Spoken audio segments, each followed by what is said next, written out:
ସମସ୍ତଙ୍କୁ ମୋର ଶୁଭ ସକାଳ। ବର୍ତ୍ତମାନ ଆମର ନୂତନ ଭାବରେ ବିଦ୍ୟାଳୟରେ ପ୍ରବେଶ କରିଥିବା କୁନି କୁନି ଛାତ୍ରଛାତ୍ରୀମାନଙ୍କୁ କିପରି ଶସ୍ତା ଶିକ୍ଷଣୀୟ ସାମଗ୍ରୀରେ ଶିକ୍ଷାଦାନ କରିପାରିବେ ସେ ବିଷୟରେ ଆମର ସମସ୍ତ ଶିକ୍ଷକ ଶିକ୍ଷୟିତ୍ରୀ ଭାଇ ଭଉଣୀମାନଙ୍କୁ ମୁଁ ଗୋଟେ ଶିକ୍ଷା ଦେବା ପାଇଁ ଯାଉଛି। ବର୍ତ୍ତମାନ ଯେଉଁ ଆମେ ହୋଟେଲ ମାନଙ୍କରୁ ଯେଉଁ ତରକାରୀ ପତ୍ର ଦିଆହୁଏ, ସେଇ ତରକାରୀ ପତ୍ର ଖାଇଲା ପରେ ଆମେ ଏଇଟାକୁ ଫୋପାଡ଼ି ଦେଉ। ସେଇଟାକୁ ଆମେ କିପରି ଶିକ୍ଷଣୀୟ ସାମଗ୍ରୀରେ ବ୍ୟବହାର କରିପାରିବା ତାହା ମୁଁ ମୋ ନିଜରୁ ମନରୁ ବାହାର କରିଛି।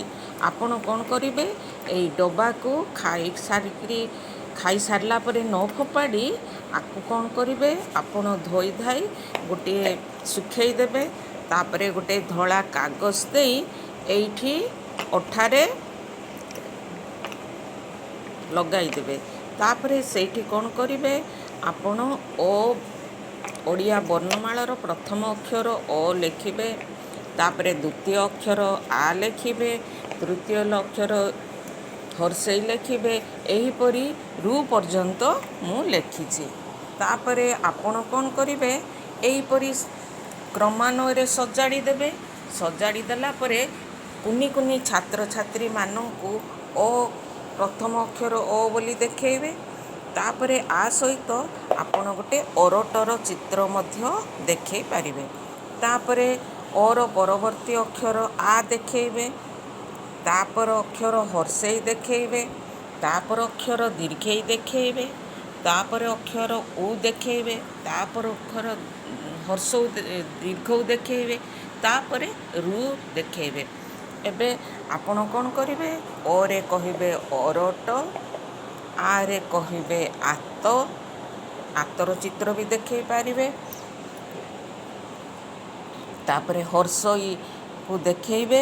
ହର୍ଷଇରେ ଆପଣ କ'ଣ କରିବେ, କଇଥର ଚିତ୍ର ଦେଖେଇବେ। କଇଥ, ଇ ହେଉଛି କଇଥର ମଝି ଅକ୍ଷର, ତେଣୁ ଆକୁ ଆପଣ ଟିକେ ପୁରା ମୋଡ଼େଇକି ଲେଖିକି ଦେଖେଇ ପାରିବେ।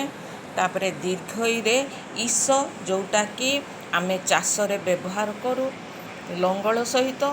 ତାପରେ ଦେଖେଇବେ ଉ, ହର୍ଷଉ, ହର୍ଷଉରେ ଆପଣ କହିପାରିବେ ଉଇ, ଉଇ ପିମ୍ପୁଡ଼ିର ଚିତ୍ର ଦେଖେଇ ପାରିବେ।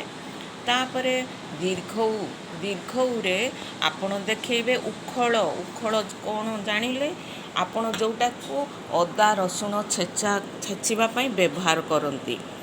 ତାପରେ ଦେଖେଇବେ ରୁ, ହର୍ଷରୁ, ଏଇଟା